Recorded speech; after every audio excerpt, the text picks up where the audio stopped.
نسيم الشوق يلهو في الحنايا وحب البذل من خير السجايا تجمل بالعطاء تعش كريما وتلقى السعد في بنی اسرائیل میں ایک نوجوان تھا، کفل اس کا نام تھا.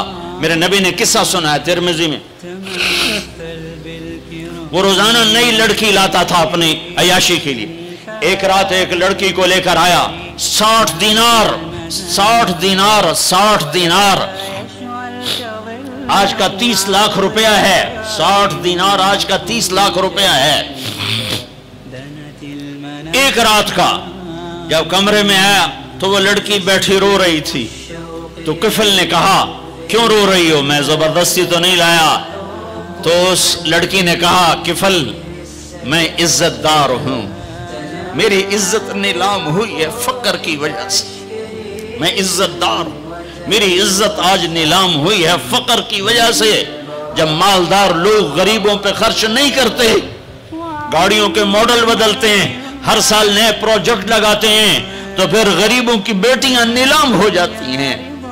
تو کفل رونے لگا، آنکھوں میں آنسو آ گئے. کہا بہن جس عزت کے ساتھ آئی تھی اسی عزت کے ساتھ واپس چلی جا.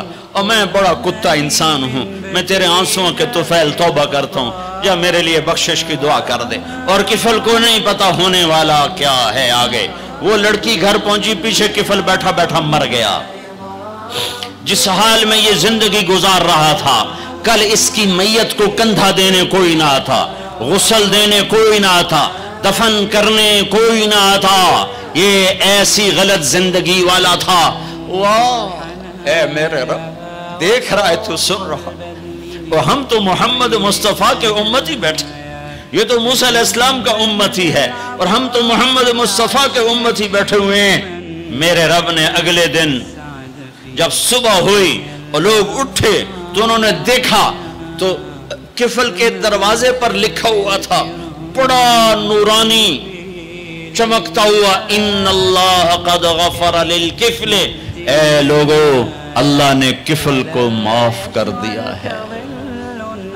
اس لکھنے کا کیا مطلب تھا کہ جاؤ کندھا دو، جاؤ غسل دو، جاؤ قبر میں اتارو، ہم نے معاف کر دیا.